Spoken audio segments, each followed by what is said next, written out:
Hey Sean, Hello. Hi there, Kino. Sorry about all that. how you doing? Fine, thank you. Nice to see you. Let me just adjust this. Yeah, there we go.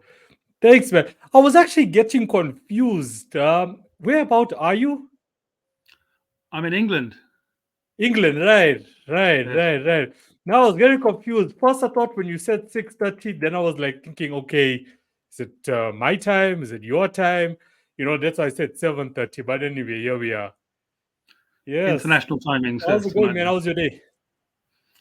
I'm very, very busy today, the end of the week. So loads of emails and Yeah. things flying my way, but Yeah. fine. Okay, man, we'll make it as quick as possible. It's all on you and how much you want to share. So, I'm gonna like just jump straight into it. You've been in the business. Besides being in the music business as a musician, you're quite a well-established international writer as well.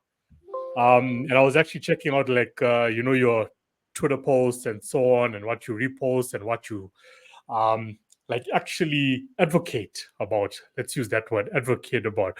So it's sort of like, and I may be wrong with this, you can um tell me yes or no. It's sort of like you use your artistic work to actually promote something that's much more bigger when it comes to society and social justice and so on.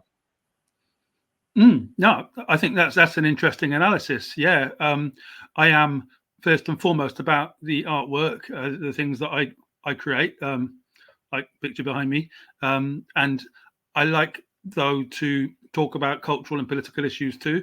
It's all very important right now, and that's the topic of my last book. So I attempt to tie those things together, and I find X a particularly helpful platform to do it on because of free speech. So you're able to express Yeah. yourself Oh, how no, you're no, feeling. no, no. Definitely. So how does it do you have any what's the word that I can use for this? Do you have any like critics out there that criticize what exactly you do and how it fits into your music? Does it affect your career? How do you keep a balance like between the two? Because there's Uh, some artists out there who are like, they advocating the same message as you with regards to free speech and so on, but they sort of get like shut down, or what they would like to call it in 2024, I'm going to cancel you, you know? mhm. So have you had any like situations like that? Uh, well, you have the occasional spat online. People criticize, but I see social media as a test of patience and how to handle people who are deliberately antagonizing and rhetoric. Because I don't do anything insulting online. I'm not blithe. I'm not intentionally rude. I just don't like rhetoric in general. Blah blah blah. I like to talk about a point, and if the person engages with the point, it's always easy to be polite to me. And when you can't agree, you go, well, we're not going to agree, and you walk off. And I don't Yeah, find yeah, that difficult. Some people find it difficult. That's fine. I'm into free speech, as in other people can disagree with me and be whatever they want. It can get frustrating, though. yeah. Of course, it can. No, 100%, 100%. Well, look, man, I'm super proud of what you do.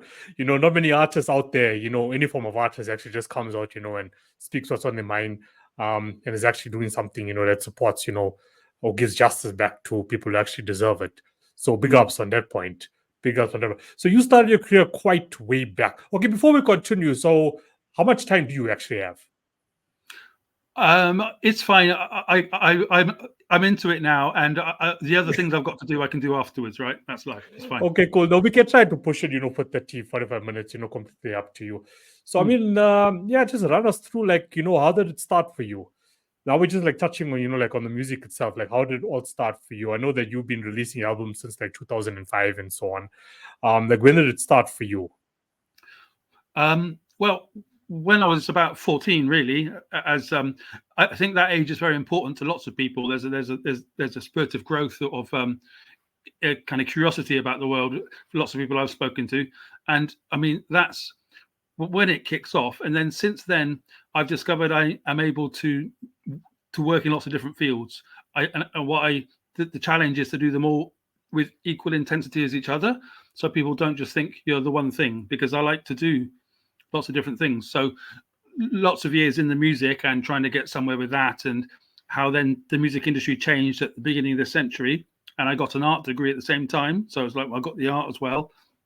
Um, the art I particularly still do now, and it gets better and better. The music, I've got loads of ideas done, recorded out there, doing their thing in Spotify world. So we do some promotion of that, but loads of it's very much a younger expression.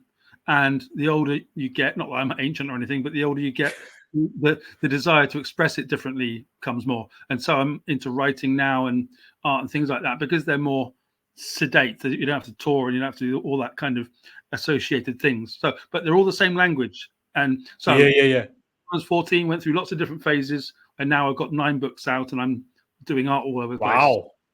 Wow. So on the music itself, so Spotify entered the scene in 2006, and you were releasing music before that. So you've seen both worlds. You've seen like the old school of like okay CD, and now you've seen also the digital era. When you were releasing music, did you ever do it on CD and vinyl?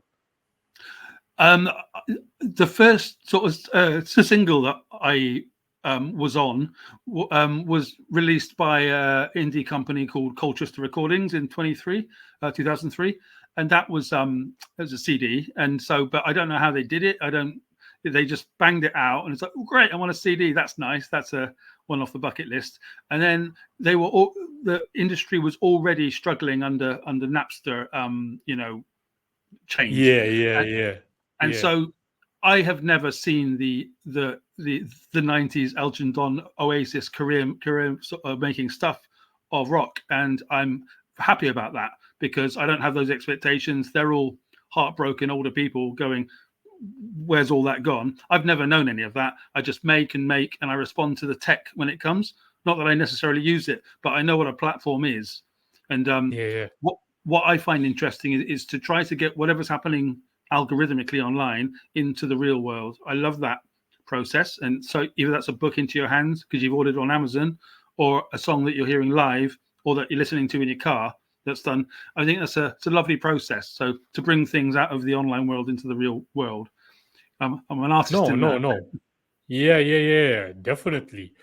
And then, okay, so you kickstart your music career first, and then you go into writing, and now till date you've got 9 books.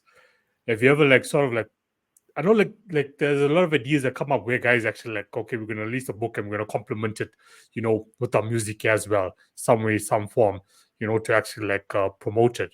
So like, do you like focus your attention like on it evenly, or one overtakes the other? It's really important to try and do it as evenly as possible to avoid it looking sort of like some sort of hobby, because people aren't as interested in that when it's just a hobby. So once I've got something out, I do my best to promote the arse out of it for six months to a year, and do that heavily. That will mean constructing stories around it, doing a live talk, doing a podcast, and connecting things up to whatever that is at that time. If that happens to go from album to book to exhibition, so be it. Depending on how I feel and what I want to do next. And if that all gets a bit sort of mixed up, then that's fine. And then you look back over it all and you see what you've done. But there's no point in trying to plan it at the time because you're trying to respond to living things, in your own creativity. Did that answer you? I'm not sort of sure. like your work complements each other, like complements the next. Like there's a lot of people like are just like all over the place. So your one like actually just like complements, you get the guys all over the place. I definitely try to connect things up, but I accidentally connect them up.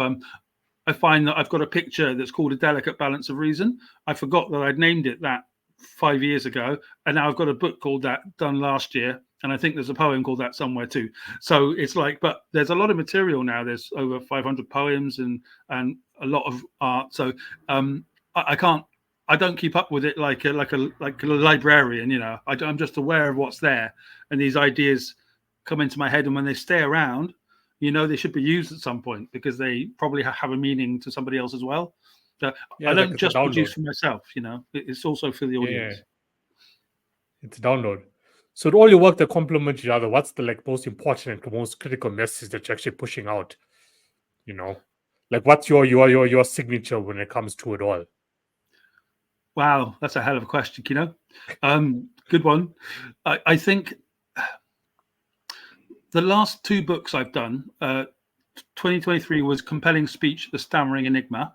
Stammering's a thing I know about and care about. I'm a stammerer. It comes and goes, you might not notice. And then this year's It's a Delicate Balance of Reason, about the culture wars, as we've chatted. So those things appear to be very interconnected with me. I'm very into the free speech thing, as we see that being closed down in various ways in my country.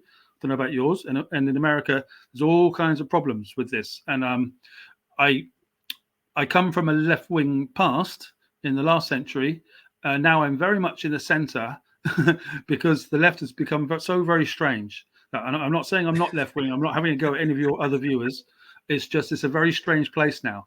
And I prefer a naturalistic place, which means expressing yourself properly. So if I'm not speaking openly like this, I'm stammering and things are going wrong and it's tension and all that. I like open expression. So I suppose the message is about open expression and enjoying sort of through that and going past identity politics. That would be my very special point. I'm not a fan of identity politics. I don't care about where you're from, what color you are, what your sex is, and everything else. I care about what you do. And I'm a bit like that. No, 100%. I mean, a bit of history. Like when I first started my podcast, it was in 2021.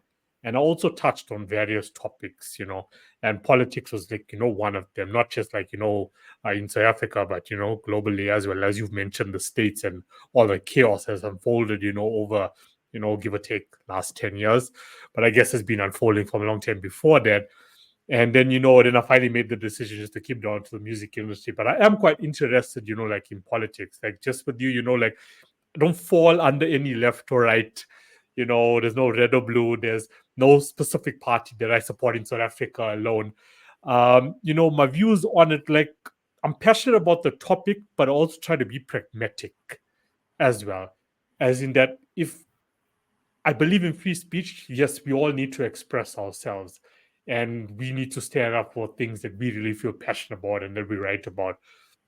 But I've come to also believe that you can't really save everyone out there or get them to think the way you do. There's only so much that you can really do.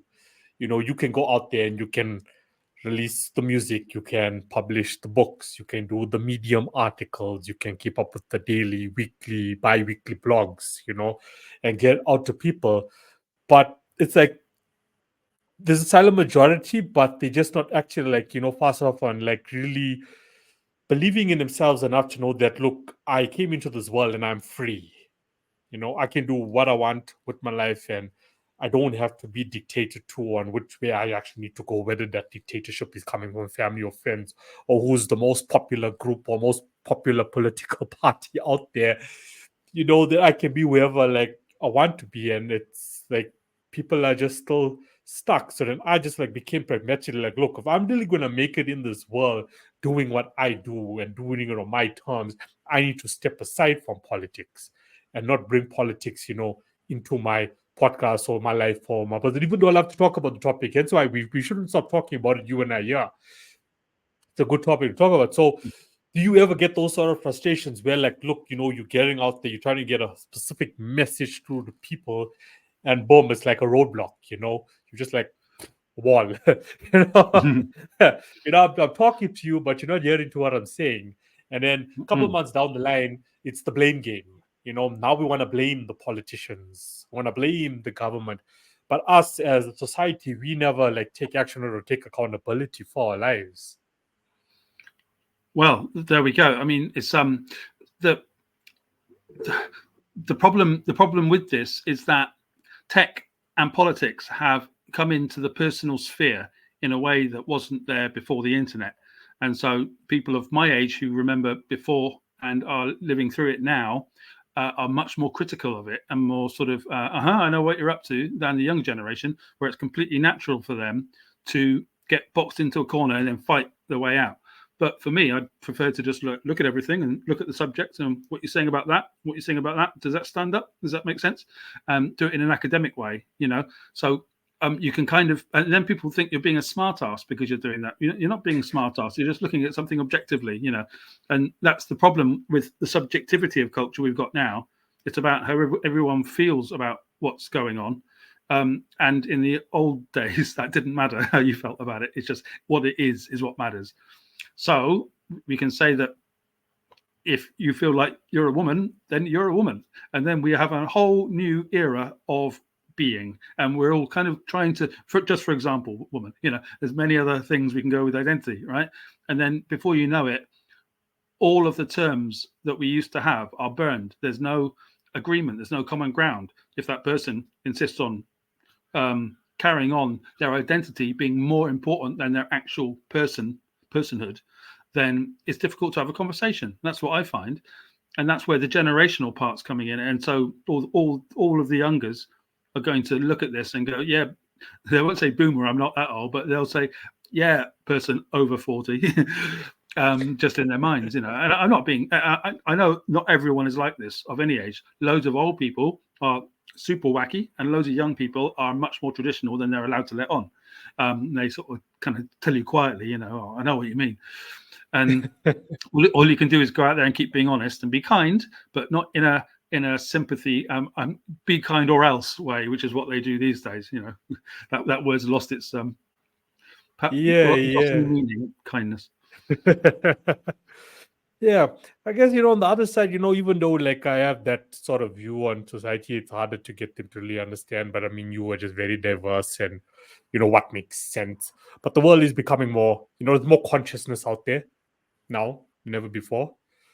I just, from where I'm sitting, I'm just seeing people fighting, and I'm thinking like, what you're fighting over, like what's really the issue, those sort of things.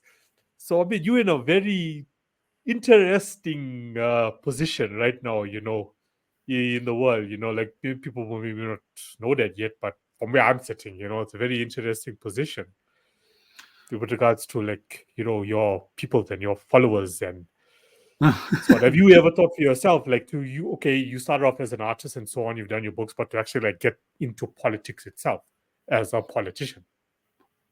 Oh God, no! Christ, no! That's a place where you have to lie, and that's the problem. I'm an artist because why do we have to lie? Like they can't tell if they actually if they said what was going on, they wouldn't get elected. So and they have to do all these other things to smile and make people happy. No, it's not my game. I'm not interested. But it's, and I'm also not fluent enough.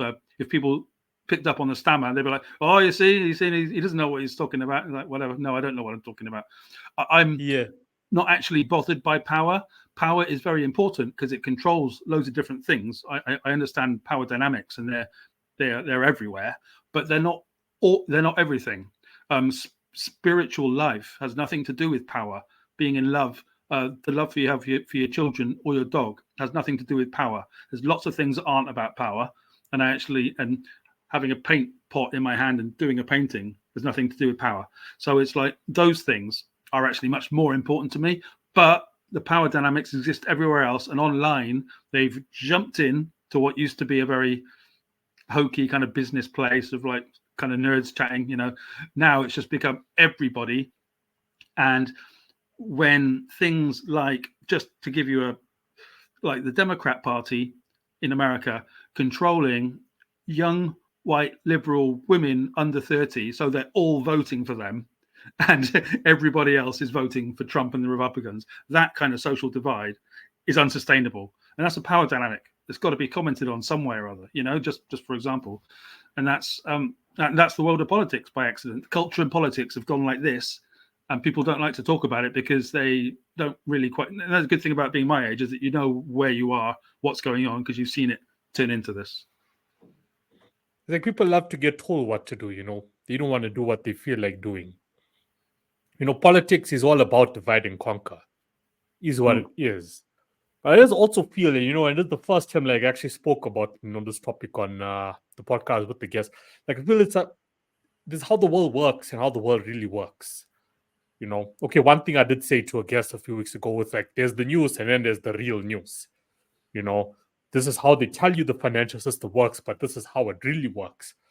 So it's navigating people into those right channels. And I mean, living in this era of information, all the information is online. they will tell you, look, this is exactly what we're doing.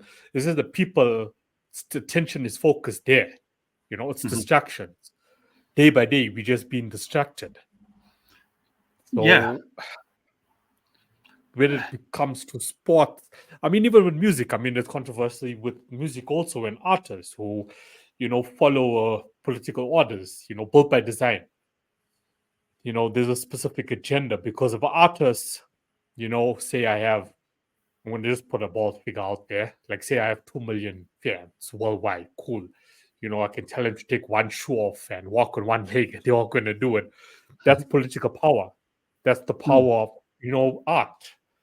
So if I endorse a certain candidate who's running for president and I got 2 million followers, I know on the back end, look, there's a lot of benefits for my career on this. That's 2 million votes for you. That's just how the world is. It's how it's built.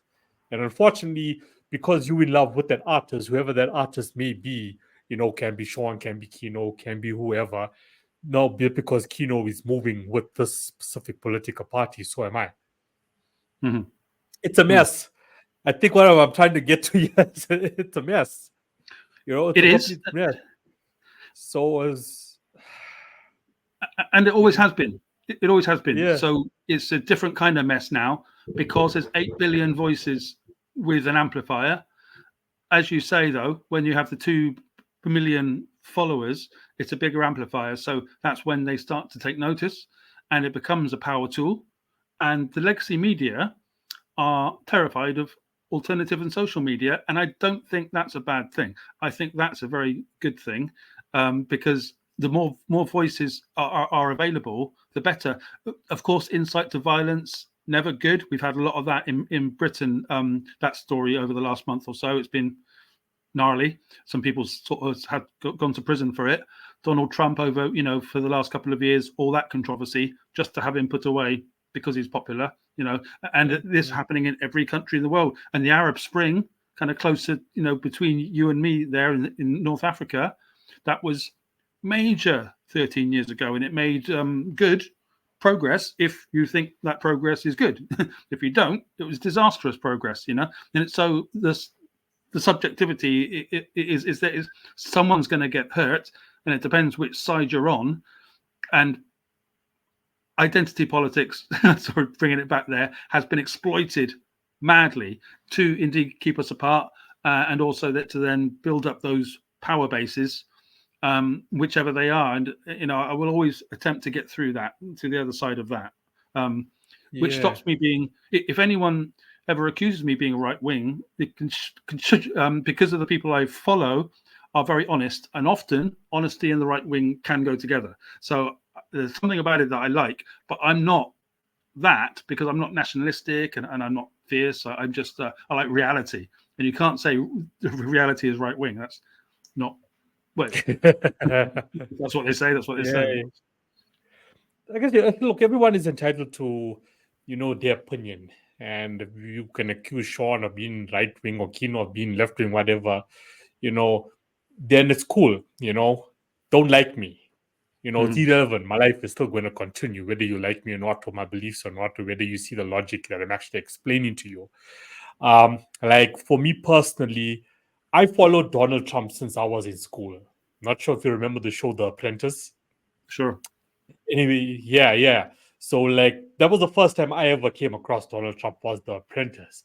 And I'm like, sure, this dude knows what's going on, And that was like, okay, it doesn't happen to everyone. Then I started balancing and I started looking at, I started weighing it out, listening to Donald Trump on The Apprentice and what my teachers at school are telling me. And I'm like, nah, things don't make sense here, Then you start doing your own research into stuff. So if there was any one person I can say for myself, I'm open about it. It doesn't mean I'm political. I'm open about it. When people say, okay, why have I always shared Donald Trump's posts or supported Donald Trump, since 2016 when he went into politics? And I'm like, look, it has nothing to do with politics. It's just about the guy himself. When I was growing up and I was confused and I didn't know what to do with my life and what my teachers were telling me didn't make sense, I don't even think they thought it made sense. This is because they were told they needed to teach me that. there was one guy, and that one guy was Donald Trump, and he was like, so on and so on. I'm like, cool, this is something now. This is now converting me now, becoming an entrepreneur at a young age, or trying things, and thinking outside the box. Until date, I still, admire the guy. I still look up to the guy, but it's much more than just being a politician. I mean, there's millions of people out there that only started supporting him after he became a politician. I'm talking before that. And I'm open about it. I'm open about it on social media. I'm open about it here on, the podcast. And that's just how I feel about it. I wouldn't be here on this podcast if I don't go back to the root of how this all started for me, actually. If I went according to what the system was telling me, you and I wouldn't be having this conversation now, and that's how I see it. So if you don't like the opinion, it's cool. There's many other podcasts that you can go out there and listen to. There's thousands. You don't have to listen to Kino and what his guests are actually saying. And why my main podcast is my main mandate of this podcast is, yes, for guests to express themselves, what you do and so on. But my platform that I have built and that I am still building and will continue to build is to inspire independent artists out there. And artists just like yourself can inspire those independent artists who will listen to this podcast to do something worthwhile with their art. Because your career can change a person's lives. Doesn't matter how many lives you're going to change, but you're going to bring hope to someone's life. Because if you don't, as an independent artist in your community, how poor it may be, they're going to start listening to that guy at the top. And as you said, politicians are there to lie to us. So, I want listeners of this podcast, which look, as independent artists, to look at, you now and what you do with your art and use that for good. Some of you have on the same vibe with that. Yeah, no, that's a really interesting point you put there, and I got to say I agree. It's like if a person's attracted to Mr. Trump, for example, it's might be nothing to do with the politics of what he speaks. It might be about the fact that you like individuals because he does individuality, and that is why lots of young men love Andrew Tate. That he's a big problem according to the media in this country, because how dare they be loving him when we've been teaching all this stuff at school that you're talking about, and they're like, because he's they resonate to him like I would have resonated to He-Man when I was 13. And that's how I try to understand, because he's just a bloke with big muscles to me, But what comes out of his mouth is not entirely terrible. What comes out is sometimes pretty dodgy, but also he's a guy. He's an American Brit. He's doing his thing. They love him. The kids love him. So just try to understand why they love him. Don't demonize that. And accepting is better than rejecting at all times, and that includes Trump. And the problem for the Democrats is that they have to. What's been said recently, and I am intending to agree, is that they've become the nasty party in America, and they're doing all kinds of dodgy things, and from Ukraine to God knows what, the corruption, and sort of Trump's out there. The Republicans have a reputation for greed, okay, but they don't have this kind of very strange turning of the system, stopping the free speech in order to shut everything up so that we get our person in. I guess politics does do that. We do that in Britain too. We've been going through these horrible machinations this year about it. It's actually pretty bad time for that for us. And the more they do that, the more they're going to make people gravitate towards individualists. And that can be artists like we like, or individualist politicians. And that can become a demagogue, which is a problem when it's a problem. I don't actually know very many at the moment, because a demagogue can't actually get through. Putin is post-demagogue. He's a proper sort of dictator of the old school, he's doing Putin things which are beyond my scope of comment, But apart from him, there's just all these sort of. It's a very tricky area, but individualism is where I am, and I don't trust groups. I don't trust parties. That's why I could never be the politician that we mentioned. I just don't do those group things. And when you're in the arts in this country, if you want to get somewhere, like officially, you have to play the group game. So I'm happy not getting anywhere under that, because there's no integrity to that to me. So unless they're watching right now, Arts Council, if you are, I can play the game, absolutely. It wouldn't work. I love what you just said there, bringing up the word integrity. Like what they say in the music industry, don't sell your soul. Don't sell your soul. We hear that all the time. And, I guess like we both are just pushing the same message, just said differently. Don't give up your values and your principles and your integrity for whatever you may be getting in return. And these days, it's money, it's financial freedom. We're all chasing it, but it's how we're chasing it that makes the difference. That's what I believe. So you can choose as, for the independent artists listening, is that you can choose to take the easy road or you can choose to take the long road. But choosing the long road, in my honest opinion, is going to be more worthwhile, in the end. It's going to be more decent and it's definitely going to put bigger smiles, on your face in the end. And you're not going to live a stressful life, in the end, and you're going to enjoy the process of just being an artist and creating and innovating and using all that for a bigger cause. But if I want to take the short road, I mean, look what's happening to guys out there now who are taking, the short road. As they say it, when they say I'm selling my soul, that is actually what you are doing to the music business, We're in the music business through the top labels or wherever it may be. And there's just going to be no happiness. And the next thing is like, gone because, yeah, it's going to be enjoyable for the moment until one day you actually do wake up and there's some form of consciousness happening. Then you're like, oh shit, yeah, this really doesn't make sense to me, because they've consumed your mind with drugs, alcohol, women, whatever. And then you're going to be like, okay, I'm going to bounce, I'm out of here. This is not for me. And when you're walking out the door, you realize you own nothing. You own nothing. That house you were staying in, that car you were driving, and you're nothing. You're on the street, you're sleeping. That's it. End of story. So, that's right. And if the only thing that they've got is that one hit wonder from 2022, and they're still doing that in 2042, it's okay. That there's a part of the music industry that relies on that, and that person will sing that song and be known for that song.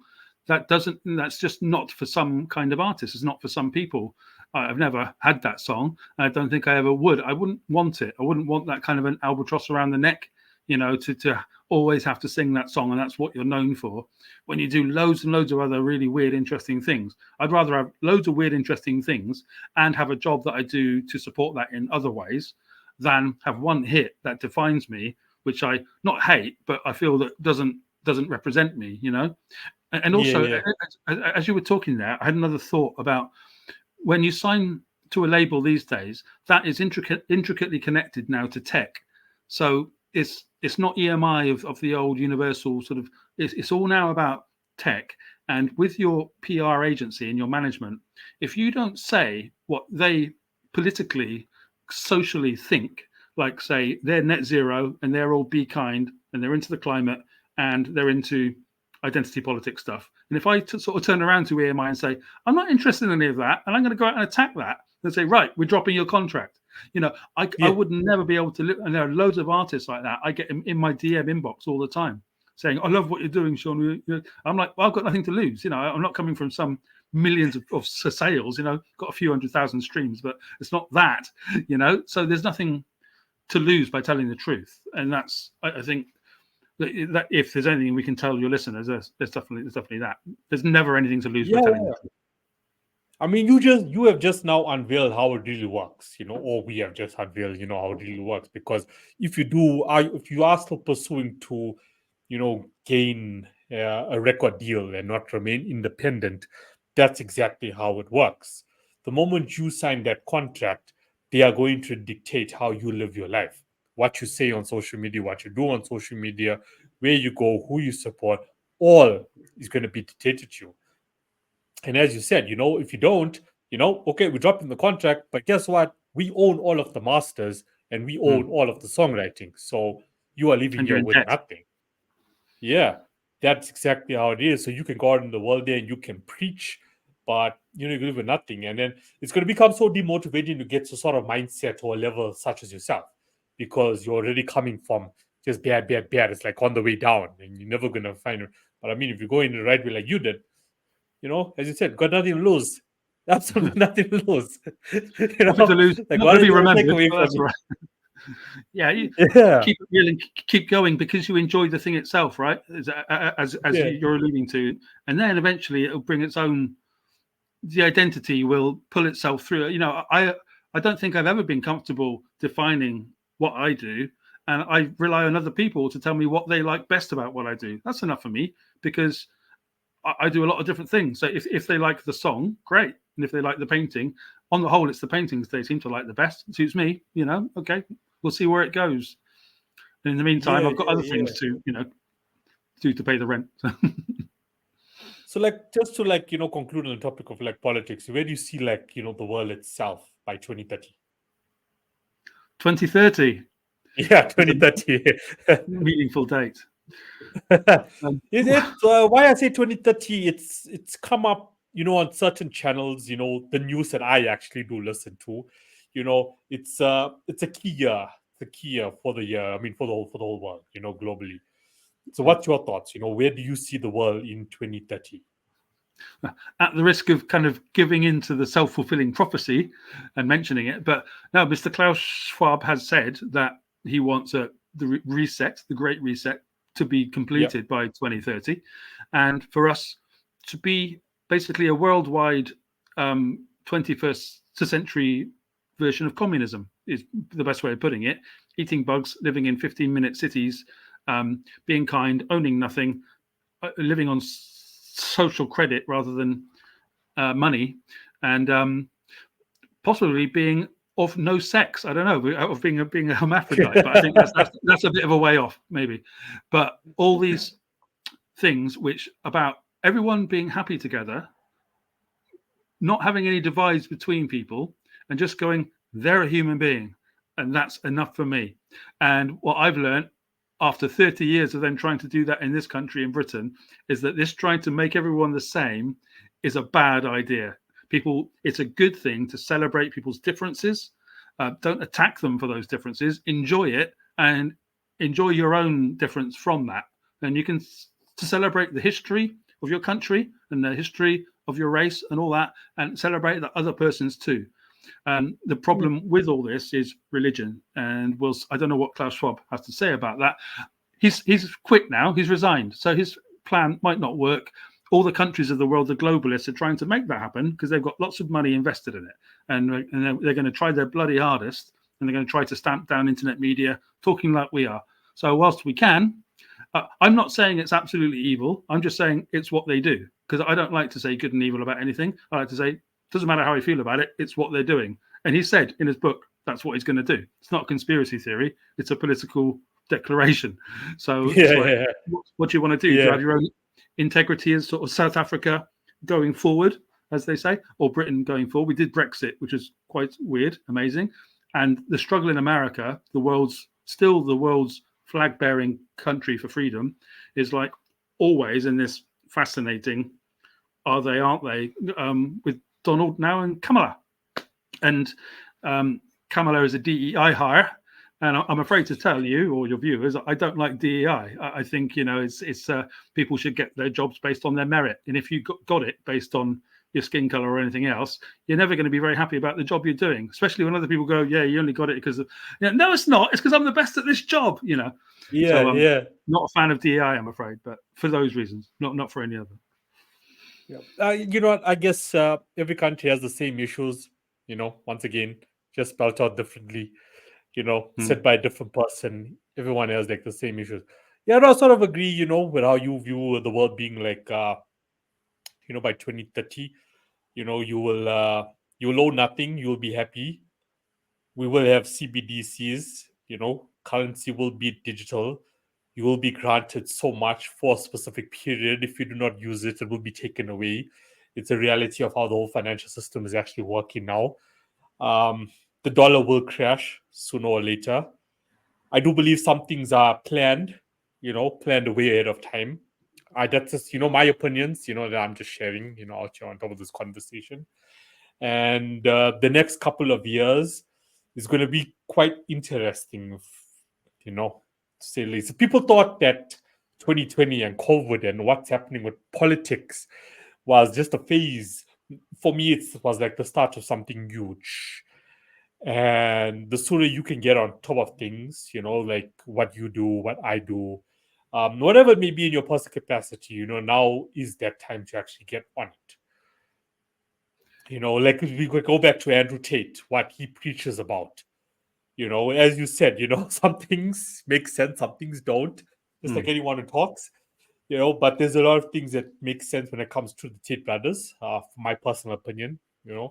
And if you just like listen carefully and just like start looking, for those Easter eggs, you can be like one of few in the new world to come, that won't be too stuck in the system of how they actually want it. Who knows, what could happen?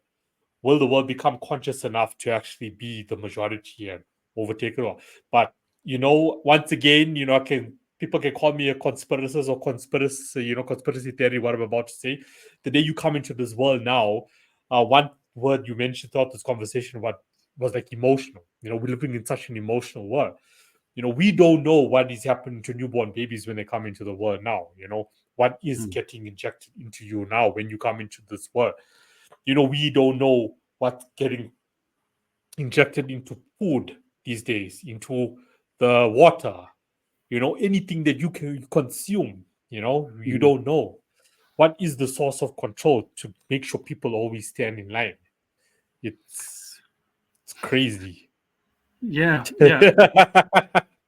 And there's all the information in the world is out there, and all the lies in the world too. And at the end of the day, one has to trust oneself. I know that the podcast sort of revolution has been an absolute joy. It's a real boon. It's really, really healthy. However many people are watching and listening, you know that you've done the right thing with conversations around the world. And it's why the legacy media are so terrified of it, is precisely because of that. And it's like even if the 2030 plan does happen, and it's like it might not be forever, with the USSR, that was only 50 years, that though it seems like it's sort of monolith of the 20th century, and people that I've met who were alive from then saying, you don't know how lucky you were in the West, because, we all kind of glamorized it a bit, and now if we do lead to something like that, we might lead to something like that. But because of the nation states as they are, they've actually been divided into ethnographic in the Victorian days. For us, they're actually divided into people that are like each other and want to be with each other. Exception of Israel and the Arab world, of course, that difficult place, and up to Northern Ireland. I know that South Africa is it's a colony story and situation, so I won't comment on that. And the British Empire, but it's all historical now. And it's like, we just share the same language. And these countries actually exist because the people don't, if they live together too much, they start to fight.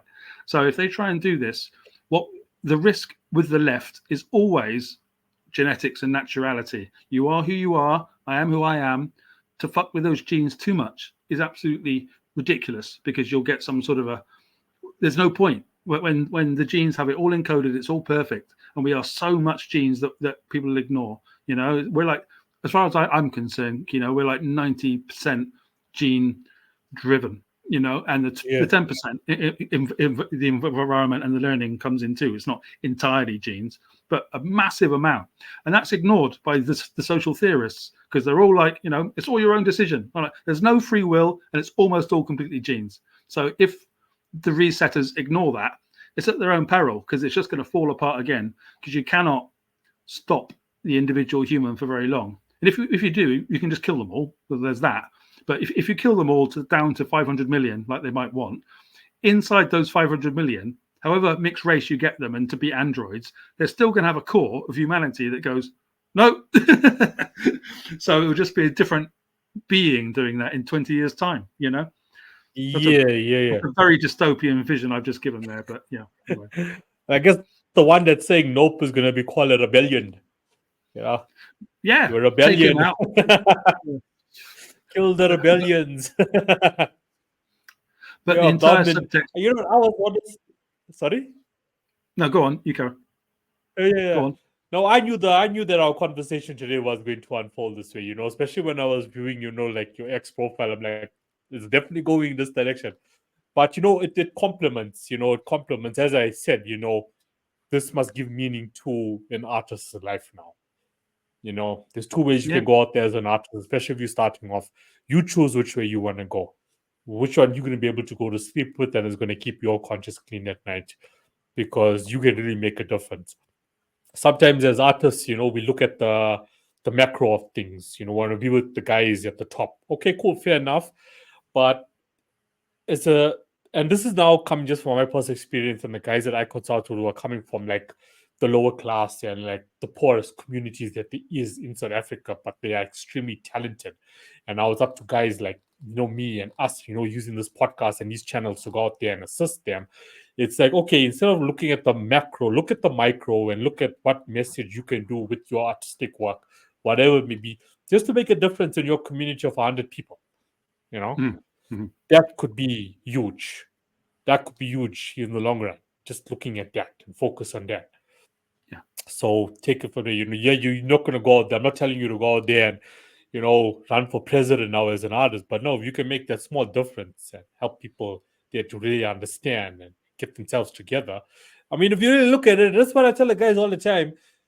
Think about what going back to the politicians in their lives, and they're still thinking that they're doing something to make a life difference. No, they are keeping you in those poor communities deliberately, and that's the message I'm getting out there. The community is not poor because of any other reason, because they just want you there. It's built by design.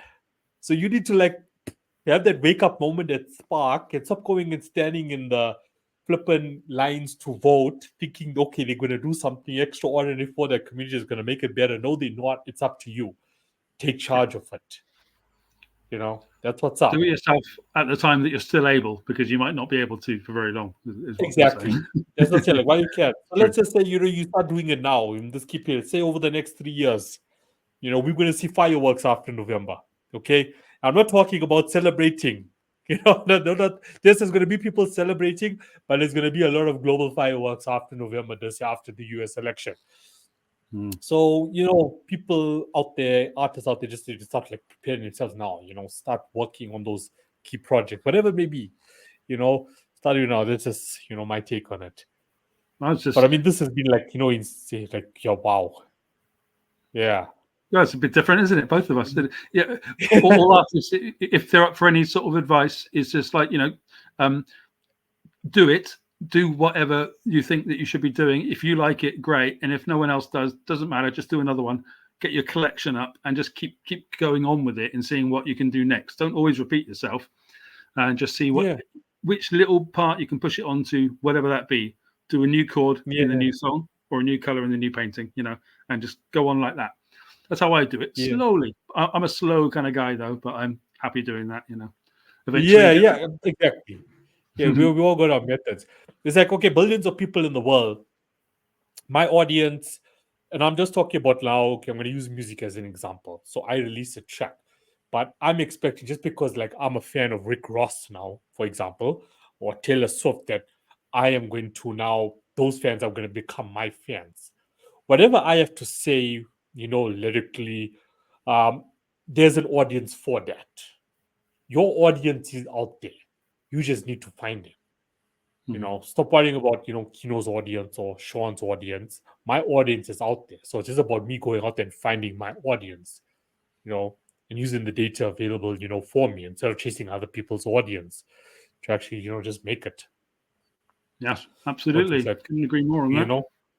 But I love what you're doing about, doing it slow, because there's nothing wrong with doing it slow, taking your time, and just building what really means a lot to you.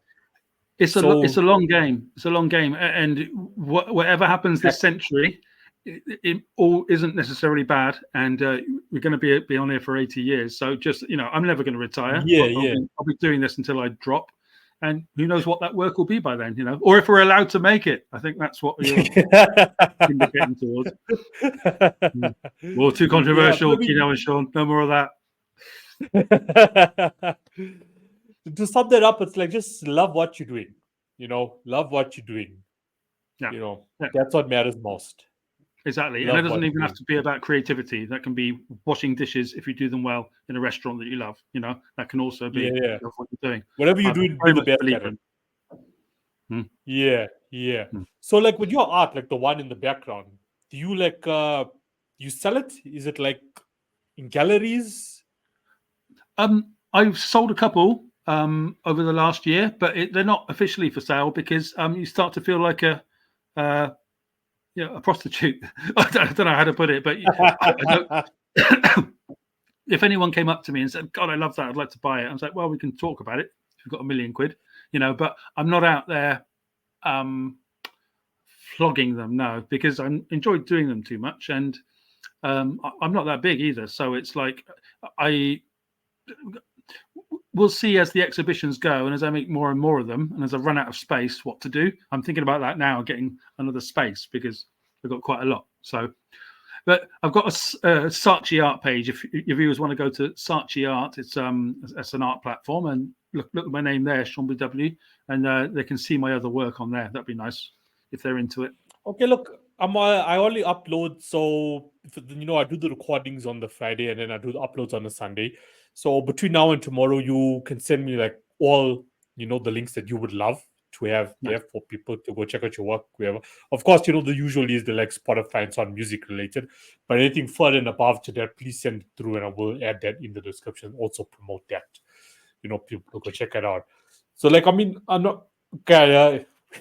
We said 30 to 45, and going on an hour now. I guess like one more question. So with your art itself, how familiar are you with like NFTs and the blockchain and converting your arts to NFTs? I'm aware of what it's about. About 2 months ago, a person got in touch with me on X and said, "I love your art. I want to do this. I want to give you 10 grand for it in Bitcoin, whatever." I'm like, "Oh, that's very nice of you. Great. All right. Well, there's my account. Put it in there, and we'll see." And she's like, "Oh, no. You need to put in £500 to do it." And I'm like, "Fuck off. I'm not doing that. I'm not paying." And I could see exactly what they were trying to do. So basically, I'm skeptical of any offer tech related when it comes to art. It's like, especially when you have to invest yourself because you're getting involved in a Ponzi scheme by accident. And they're trying to play on the artist's maybe you should also because I've been into since 2021, I've been into NFTs and the blockchain, and keeping my eye on that. Okay. I've done my own and so on. But maybe just try to if you want to, try to do yourself. Instead of taking offers, don't take the offers, definitely, don't take the offers. But see what ways you can do it. With the tools out there now you can actually just convert the physical painting you've done and make it into a digital form.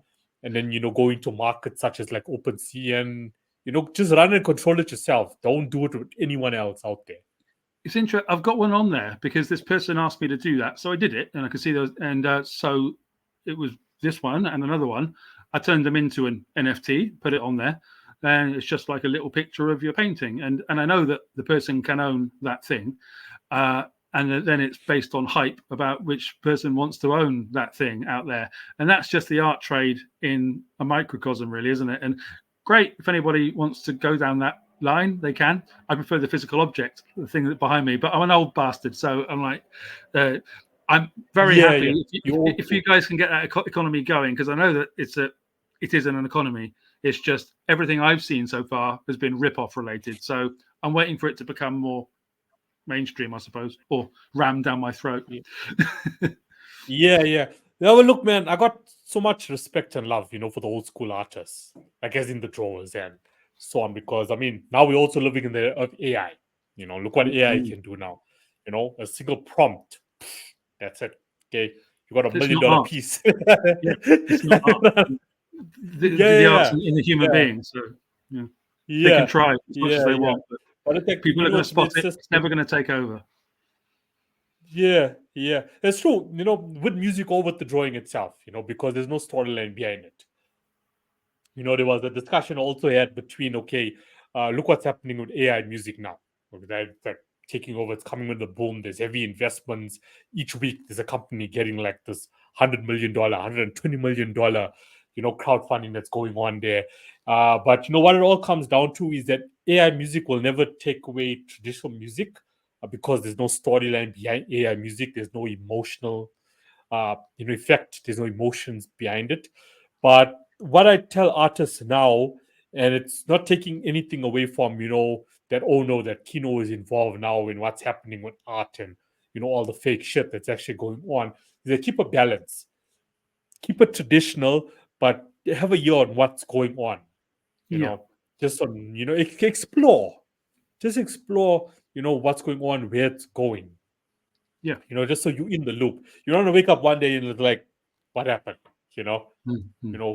what happened? Yeah, because it is crazy. I mean, there's people, and I mean, it takes away probably like can take away like our souls with this being traditional guys as well. In the game. Okay, I'm not a drawer, but I mean, with my music production, for example, I mean, there's guys in the game that are really making a living in the millions. Of stuff that they're not even passionate about or artistic about. That's the world we live in. That's the best way to make the millions, is to not care too Yeah, yeah. much. As I we've actually checked. argued. There was an update yesterday about one guy in the States who got caught. He made about just over 10 million on fake. Actually, like this guy went all out. He made the music with AI, and then he also used AI bots to generate fake streams. So he like Right. used it all. He put it all on the table. Then he finally got caught. But at the end of the day, there's two sides to every story. Okay, there's two sides, and I'm going to share something, before we conclude the, our discussion with the artists out there. Is that the mainstream labels don't look at the mainstream labels or look at mainstream artists and think that they don't use AI or they don't use bots to actually boost their numbers, because they do, and that's just how the game actually is. Okay, if you're a mainstream artist, you're allowed to have 10% fake streams on Spotify or Apple or wherever. But if you're an independent artist and you actually get a million streams using the same methods as the mainstream guys, they're gonna lock you up, man. They're coming for you. They're gonna say, "Yo, let's go. We taking you down. We canceling But you. Here's it. Your account, boom, gone." Because they just don't want it that way. There was one podcast I actually watched a few weeks ago where the guy was actually talking about like how Spotify, the investors don't know how the game actually works. They just dare to put money on the table. So Spotify will actually boost streams with certain artists because it's agreements with those labels, to actually go back to the shareholders and say, look at the numbers we're pulling in to get that extra, million invested back in to the company. yeah, It's just about, knowing how this all works, yeah. If you look at the numbers on stuff, I know why the people do that, because it's all about the optics and the numbers and everything, and it's so irrelevant. I can the songs that I will see on YouTube, for example, of about 30 to 40,000, they tend to be, that's the sweet spot, it seems. When they're about 15 or 20 listens, you're like, yeah, all right, whatever, that's someone's auntie. And when they're like 30, 40,000, it's like there. When they're 300 million and stuff, you're like, that's just been bought and spammed and like just doesn't like make sense. farmed, and that's when it becomes not interesting. And that's very much like the big pop world, when Elton John, sort of, God bless him, becomes to that degree of sales and exposure. It's like, it's not interesting anymore. It's because it's too big. It's the sweet spot, or what I like. The mediocre Yeah, kind of no, person. 100%. You know No, what I mean? 100%, 100%. Yeah, no, on what you just said there. But yeah, Sean, I mean, this was really insightful. This was really insightful. This went exactly how I predicted it would go. It's good to have the conversations, and not get into the room with someone who will be like, okay, like, I mean, okay, there was a guest I also had a while back, and her people told me like upfront, don't bring up politics. So I'm like, I'm cool, I'm cool. It doesn't matter to me whether we bring it up, whether we don't bring it up. We just need to all come to realization that politics fits into all our lives, no matter what we're doing, even the music industry, and we shouldn't be ashamed to talk about it. Yeah, talk about everything. I'm the top person who talks about everything. Not everyone is, Yeah. though. Not everyone's as cool as us, Kino. How can they possibly be? Where would the world go? Yeah. Nah, but Sean, no, thanks. Is there anything you would love to conclude with? Oh, I think we've covered almost absolutely everything. Just keep doing what you do and do it gradually. Change it a little bit each time, Kino's listeners. A little bit each time, you'll get there to the place that you are. You don't know what it is yet. Yeah.